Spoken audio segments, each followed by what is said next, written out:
আমার শ্বশুর আমাকে দেখা মাত্রই দুধ পান করার জেদ করতেন। আমারও খুব ইচ্ছা ছিল যে আমি আমার শ্বশুরকে দুধ পান করাই। একদিন আমার স্বামী বাড়িতে ছিলেন না, তাই আমি রাতে জালিদার নাইটি পরে আমার স্বামীর স্মৃতিতে তৎপাচ্ছিলাম। হ্যালো বন্ধুরা, আমার নাম পূজা, আর আমার স্বামীর নাম অবিনাশ। তবে সবাই তাকে ভালোবেসে অমিত বলে ডাকে। আমরা চণ্ডীগড়ের বাসিন্দা। আজ আমি আমার জীবনের এমন একটি গল্প বলতে যাচ্ছি যা শুনলে তোমাদের হুঁশ উড়ে যাবে। আমার বিয়ে হয়েছিল মাত্র 5 দিন হয়েছে। আমার শ্বশুর আমাকে ডেকে ডাকলেন। আমার শ্বশুর বাড়িতে শুধু আমার শ্বশুরই থাকতেন। আমার স্বামী বিয়ের রাতেই আমাকে বিশেষভাবে বলেছিলেন যে আমার বাবা খুব রাগী। তার কোনো কথায় কখনো না বলবে না, নইলে তিনি রেগে পাগল হয়ে যান। আর আমি 3 দিন ধরে এটাই দেখছিলাম। যখনই তিনি আমার স্বামী অমিতকে একবার ডাকতেন, অমিতের মুখের রং উড়ে যেত। তার মনে হতো যেন ভয়ে কাঁপছে, আর তৎক্ষণাৎ ঘর থেকে বেরিয়ে যেত। আমার স্বামীর এই দুষ্টুমি দেখে আমার মনে শ্বশুরের প্রতি খুব সম্মান জন্মেছিল। রাগের মধ্যে তিনি সত্যিই ভয়ঙ্কর ছিলেন। চতুর্থ দিনে সকালে অমিত আমাকে বললেন, আজ আমরা বাইরে ঘুরতে যাব। আমি খুব খুশি হয়েছিলাম। কিন্তু ঠিক তখনই আমার শ্বশুর অমিতকে ডাকলেন। তিনি তৎক্ষণাৎ ঘর থেকে বেরিয়ে গেলেন। বাইরে থেকে আমি আমার শ্বশুরের চিৎকার চেঁচামেচির আওয়াজ শুনতে পেলাম। তিনি বলছিলেন, 3 দিন বিয়ের হইচই যে কেটে গেছে। তুমি কি বোঝো তুমি ফ্যাক্টরিতে না থাকায় কত ক্ষতি হতে পারে? আর আজ আবার তুমি ছুটি নিয়ে বসে আছো। এখনই ফ্যাক্টরিতে যাও, শ্রমিকদের মাথার উপর দাঁড়াও যাতে তারা ঠিকমতো কাজ করে। তোমার বিয়ে আমি এজন্য করিনি যে তুমি ঘরে বসে তোমার বউয়ের সঙ্গে সময় কাটাও। আর তোমার বুকে বলো রান্নাঘরের দায়িত্ব সামলাক। এখানে আর কোনো মহিলা নেই যে তার নখরা সহ্য করবে। কি এ কথা শুনে আমার খুব রাগ হয়েছিল। বিয়ের মাত্র 3 দিন হয়েছে, আর আমিই তো নাস্তা বানিয়ে দিচ্ছিলাম। তবু আমার শ্বশুর আমার রান্নায় অনেক খুঁত ধরেছিলেন। কিন্তু অমিত আমাকে ভালোবাসা দিয়ে বোঝালেন, বাবার কথায় মন খারাপ করো না গি। 4 দিন ধরে আমি এই ভেবে উলঝেছিলাম যে শ্বশুরের মেজাজ এমন কেন।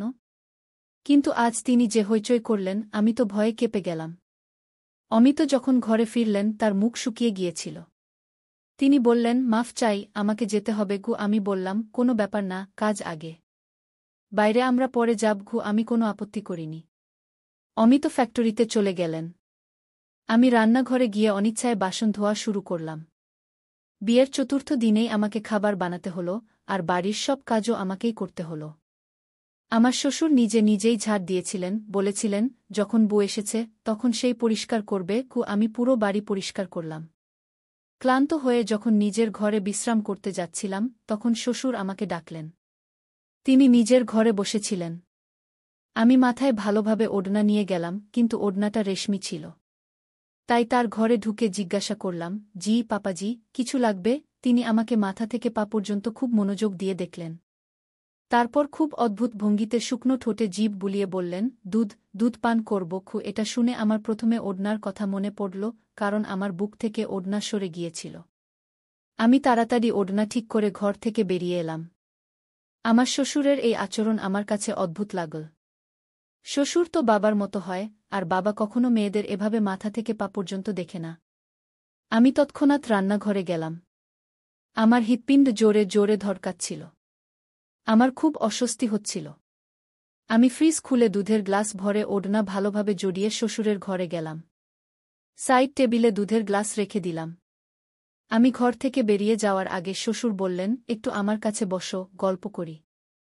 এখন তো বাড়িতে তুমি ছাড়া আর কেউ নেই। আমি অনেক দিন ধরে একা ছিলাম, একা বসে বিরক্ত হয়ে যাই। এটা শুনে আমি অস্বস্তিতে পড়ে গেলাম। তার ঘরে শুধু একটা বিছানা আর আলমারি ছিল। বসার জন্য আলাদা কোনো চেয়ার ছিল না। তাই আমাকে বাধ্য হয়ে বিছানার কিনারায় বসতে হল। তিনি এলোমেলো কথা বলতে লাগলেন। কিন্তু যেই তিনি দুধের গ্লাস মুখে দিলেন তৎক্ষণাৎ সেটা সরিয়ে বললেন, এত ঠান্ডা দুধ আমি খেতে পারব না। আমার তো গরম দুধ পছন্দ। এই বলে তার চোখ আমার মুখ থেকে শুরু করে আমার পুরো শরীরে ঘুরতে লাগল। তার চোখে এমন কিছু ছিল যে আমি উদ্বিগ্ন হয়ে পড়লাম। আমার হাতে ঘাম হতে লাগল, মুখে ঘামের ফোঁটা স্পষ্ট হয়ে উঠল। তিনি বললেন, যাও, এটা গরম করে নিয়ে এসো। আমি দুধের গ্লাস নিয়ে উঠে দাঁড়ালাম। 3 দিন ধরে আমার শ্বশুর খুব রেগে কথা বলছিলেন যখন অমিত বাড়িতে থাকতেন। কিন্তু আজ তার সুর খুব নরম ছিল। মনে হচ্ছিল না যে এই সেই শ্বশুর, যিনি 3 দিন ধরে অমিতকে চিৎকার করে ডাকছিলেন আর রেগে কথা বলছিলেন। আমি দুধ পাত্রে ঢেলে একটু গরম করে আবার গ্লাসে ঢেলে তার কাছে নিয়ে গেলাম। গ্লাস এগিয়ে দেওয়ার সময় তিনি গ্লাসের সঙ্গে আমার হাতও ধরে ফেললেন। আমার যেন পুরো শরীরে কারেন্ট বয়ে গেল। আমি ভয়ে হাত ছাড়ানোর চেষ্টা করলাম, তিনি আমার হাত ছেড়ে দিলেন। আমি ঘর থেকে বেরিয়ে যাচ্ছিলাম, তিনি বললেন, আরে কোথায় যাচ্ছ? এখানে বসো, আমার সঙ্গে গল্প করো। এই একাকিত্বের সাপ এখন আমাকে আরও বেশি কামড়াচ্ছে। এই বলে তিনি একটা ঠান্ডা নিঃশ্বাস ফেললেন। আমার আরও বেশি অস্বস্তি হচ্ছিল। তার কথা শুনে আমার অদ্ভুত লাগছিল। তারপর তিনি বললেন, বিয়ের পরের দিন তুমি যে কালো রঙের ফ্যাশনেবল পোশাক পরেছিলে তাতে খুব সুন্দর লাগছিল। আজ সন্ধ্যায় ওটাই পরো। এটা শুনেও আমার খারাপ লাগল। এই অনুরোধ তো অমিতের আমার কাছে করা উচিত ছিল, শ্বশুরের নয়। এরপর থেকে আমার শ্বশুরের আচরণ আমার কাছে অস্বস্তিকর হয়ে উঠল। অমিত যখন অফিসে যেতেন তিনি আমাকে তার ঘরে ডাকতেন। অদ্ভুত দৃষ্টিতে দেখতেন, বারবার শুকনো ঠোঁটে জিভ বুলিয়ে বলতেন, আমি দুধ পান করব। গরম দুধ দাও। আমি দুধ দিয়ে চলে যেতে চাইলে তিনি আমার হাত ধরতেন, বলতেন, আমার কাছে বসো, গল্প করো। আমি কি গল্প করব? আমি কাজের অজুহাতে বেরিয়ে যেতাম, বলতাম, খাবার বানাতে হবে, বাসন ধুতে হবে। আসলে আমার এসব ভালো লাগছিল না। আমার মন অস্থির হয়ে উঠছিল। আমি ভাবছিলাম অমিতের সঙ্গে কথা বলা উচিত। কিন্তু কিভাবে বলবো? তিনি তো বাবার সামনে একটা কথাও বলতেন না। শুধু মাথা নিচু করে কি জি পাপা ই বলতেন। একদিন আমি রান্নাঘরে কাজ করছিলাম, হঠাৎ শ্বশুর এসে আমাকে পেছন থেকে ধরে ফেললেন। আমাকে টেবিলের সঙ্গে ঠেলে দিলেন এবং যা করলেন তাতে আমি আমার সম্মান বাঁচিয়ে নিজের ঘরে চলে গেলাম। ঘরের দরজা বন্ধ করে দিলাম, খিল লাগিয়ে দিলাম। বিছানায় বসে পড়লাম। অস্থিরতা আমার উপর ভর করেছিল। আমার পুরো শরীর কাঁপছিল। আমি ভাবতেও পারিনি যে আমার শ্বশুর আমার সঙ্গে এমন কিছু করতে পারেন। আমার চোখ থেকে অশ্রু ঝরতে লাগল। আমি ঠিক করলাম অমিতের সঙ্গে কথা বলবো। আমি সারাদিন কোনো কাজ করিনি, নিজেকে ঘরে আটকে রেখেছিলাম। শ্বশুর বারবার দরজায় টোকা দিয়েছিলেন, বলেছিলেন তিনি ক্ষুধার্ত, আমি তাকে খাবার দিই। কিন্তু আমি কিছুই দিইনি। আমার জায়গায় যে কেউ থাকত সেই এমন করত। রাতে দরজায় জোরে টোকা পড়ল। অমিত ছিলেন। তিনি বললেন, রবিনা, দরজা খোলো। এটা কি অসভ্যতা? কেন সকাল থেকে দরজা বন্ধ করে ঘরে বসে আছো? অমিতের গলা শুনে আমি দরজা খুললাম। দরজা খোলার সঙ্গে সঙ্গে বাবা ছেলে দুজনেই আমাকে রাগের দৃষ্টিতে দেখছিলেন। বললেন, তোমার একটুও লজ্জা নেই?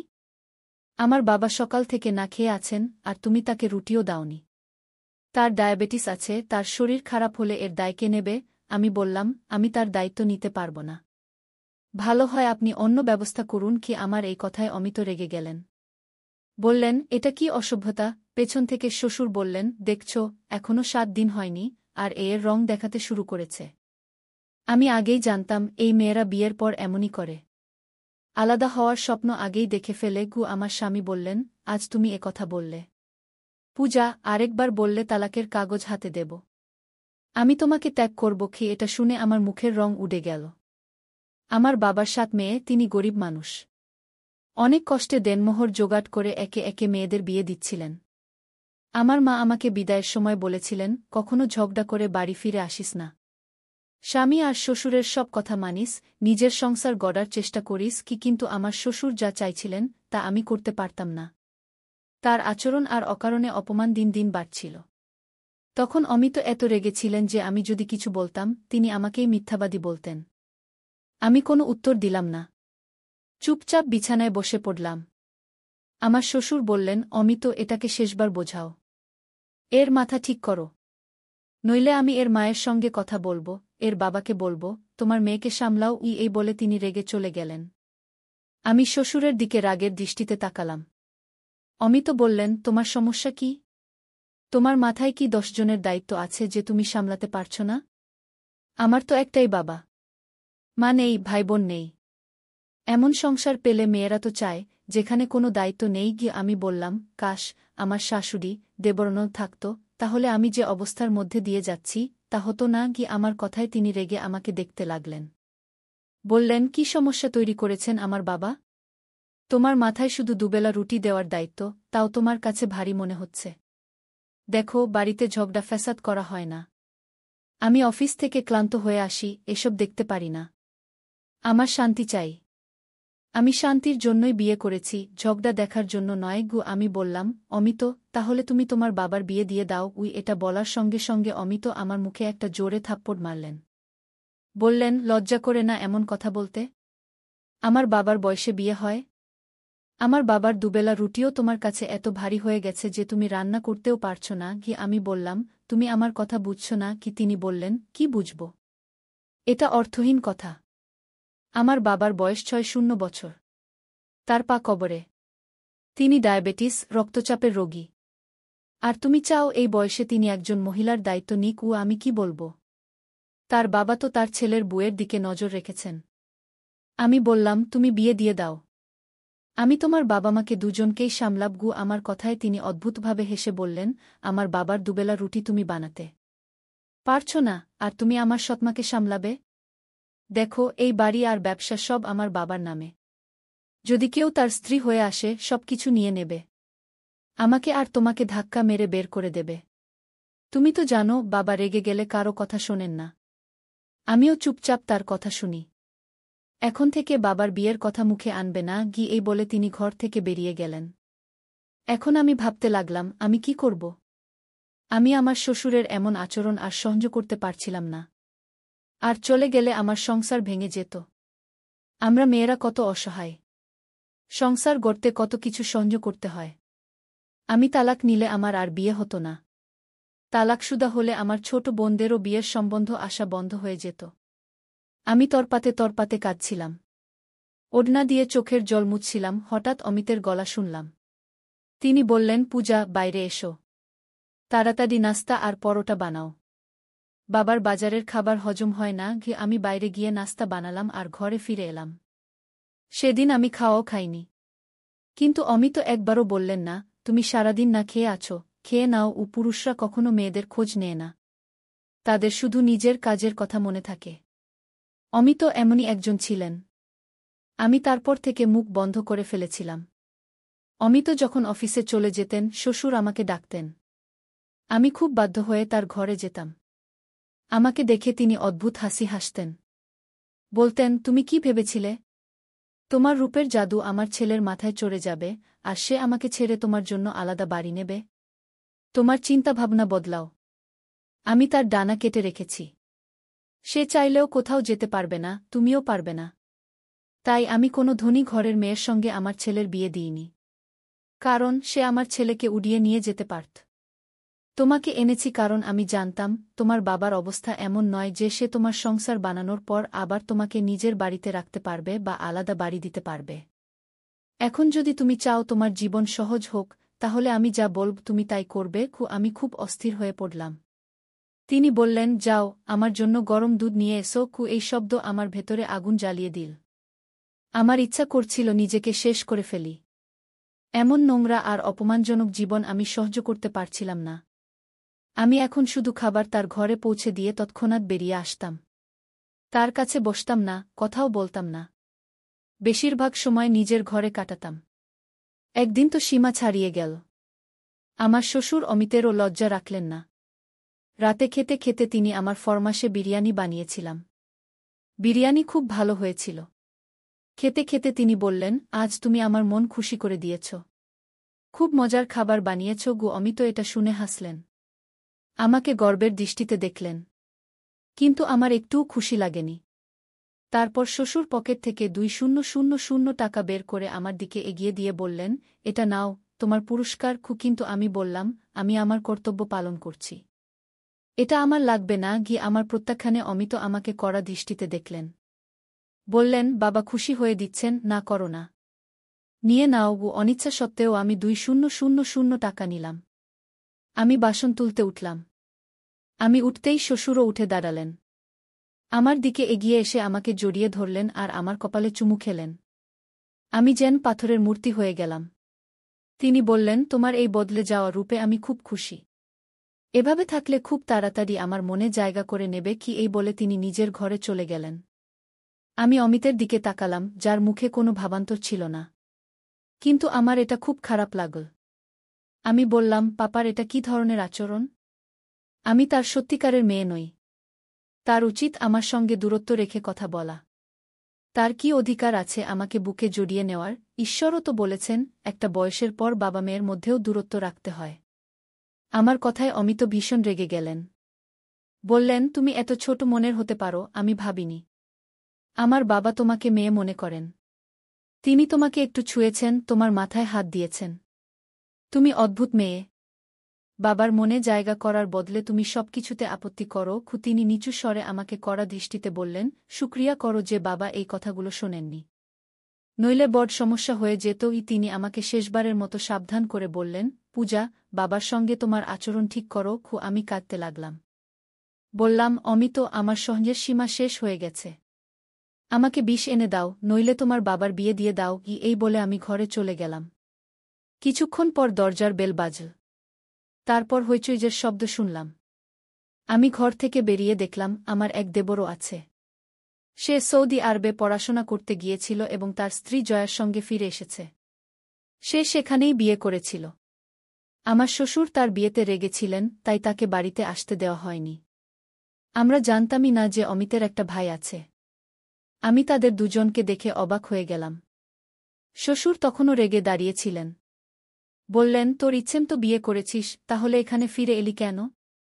ওখানেই থাকতি। দেবর হাত জোট করে মাফ চাইল। অমিত বললেন, বাবা, রাগ ছাড়ুন। যা হওয়ার হয়ে গেছে। কমলেশকে জড়িয়ে ধরুন। যাই হোক, এখন আমার দেবরানীও এসে গেছে। খুব সুন্দরী, সরুপাতলা একটি মেয়ে। আমি শুক্রিয়া করলাম যে এখন বাড়িতে আমি একা নই। জয়া খুব হাসি খুশি এবং মিশুকে মেয়ে ছিল। আমার সঙ্গে খুব মিশে গেল। কমলেশ অমিতের সঙ্গে ফ্যাক্টরিতে যেতে লাগল। আমার শ্বশুরের মনোযোগ আমার থেকে সরে এখন জয়ার দিকে চলে গেল। এক রাতে খেতে খেতে তিনি বললেন, এখন থেকে আমার সব কাজ ছোট বউ করবে। জয়াও খুশি মনে রাজি হল। বলল, ঠিক আছে পাপা, আপনার যা লাগবে আমাকে বলবেন। কমলেশও এটা শুনে হাসল। কিন্তু কয়েকদিন পর একদিন জয়া শ্বশুরের ঘর থেকে বেরিয়ে এল খুব অস্থির অবস্থায়। বারবার তার মুখের ঘাম মুছছিল। আমি বুঝতে পারছিলাম সে কি কষ্টের মধ্যে দিয়ে যাচ্ছে। সে রান্নাঘরে গিয়ে চুপচাপ বাসন ধুতে লাগল। আমি জিজ্ঞাসা করলাম, কি হয়েছে? সে বলল, পাপার অভ্যাস আমার কাছে খুব অদ্ভুত লাগে। অদ্ভুত দৃষ্টিতে দেখেন। কখনো হাত ধরে ফেলেন, কখনো হঠাৎ জড়িয়ে ধরেন। কখনো এমন কথা বলেন যে শুনে আমার কানের লতি লাল হয়ে যায়। আমি কমলেশের সঙ্গে কথা বলবো। সে বলেছিল তার বাবা খুব ভালো। কিন্তু তিনি তো সুযোগ পেলেই আমাকে কাছে টানার চেষ্টা করেন। আমার এসব ভালো লাগে না। আমি বললাম, এই দুই ভাই কখনো তাদের বাবার কথার বিরুদ্ধে যায় না। আমিও এই কষ্টের মধ্যে দিয়ে গেছি। কিন্তু অমিত আমার কথা কখনো শোনেননি। সে বলল, আমি কিন্তু কমলেশের সঙ্গে স্পষ্ট কথা বলবো। যদি পাপা এই আচরণ চালিয়ে যান, আমি তাকে বলব আলাদা বাড়িতে যাব। তারপর আবার সেই ঝগড়া শুরু হল, যা আমার আর অমিতের মধ্যে হতো। কমলেশ বলল, আমি তোর সঙ্গে 2 বছর বিদেশে একা ছিলাম। এখন বাড়িতে এসে কি হল? 4 দিন বাবাকে রুটি বানিয়ে দিতে হল, আর তুই নতুন নাটক শুরু করলি। জয়া তালাক চাইতে শুরু করল। সেই রাতে অমিত যখন ঘরে এলেন তিনি খুব চুপচাপ ছিলেন। আমি বললাম, অমিত, এখনো কি বলবে আমি ভুল ছিলাম? আমার যে অভিযোগ ছিল, আজ জয়ারও সেই অভিযোগ। এর মানে পাপা কোথাও না কোথাও ভুল করছেন। আমি তোমাকে সত্যি বলছি, তার একজন স্ত্রী দরকার। তার বয়স 6-0 হলেও। তোমার উচিত ছিল মায়ের মৃত্যুর কয়েক বছর পর তার বিয়ে দিয়ে দেওয়া, তাহলে তিনি আমাদের সত্যিই মেয়ে মনে করতেন। আমার কথা এবার অমিতের মাথায় ঢুকল। তিনি একবার বাবার সঙ্গে দ্বিতীয় বিয়ের কথা বললেন। প্রথমে শ্বশুর রেগে গেলেন। বললেন, এই বয়সে আমি বিয়ে করব? তোদের মাথা খারাপ হয়েছে। অমিত বললেন, একজন বিধবা মহিলা আছেন। তুমি যদি তার সঙ্গে বিয়ে করো, এতে কোনো ক্ষতি নেই। তিনি 4-0-5-0 বছরের ভাইদের উপর নির্ভর করে কষ্টে জীবন কাটাচ্ছেন। প্রথমে শ্বশুর নাটক করলেন, কিন্তু 2-4 দিন পর নিজেই বললেন, ঠিক আছে, আমি ওর সঙ্গে বিয়ে করব। কিছুদিনের মধ্যেই আমার শ্বশুরের বিয়ে হয়ে গেল।